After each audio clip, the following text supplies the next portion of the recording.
ركز معايا يا حياتي، اليوم عملنا بانكيك بصوص حليب الورد، بس ايش في قلبك؟ في البداية بيض، ممكن تفقش لي اياها عشان ريحة يدي. طيب ها. واو، كمان واحدة.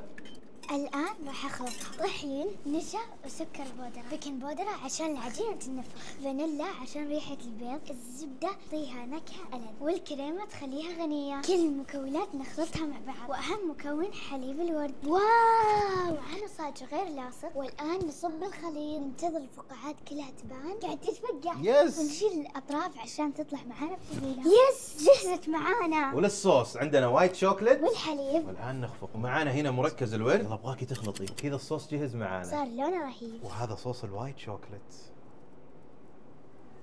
كثر لي صوصي. تبشري. شوف الصوص. تحبين التوت؟ اي. ايش رايك ازود لك توت؟ وعشان اسمك سحاب حسوي لك غيمه تكون بالوان مختلفه. راح نزينهم مع بعض، وكذا جهزت معانا. اعطينا رايك.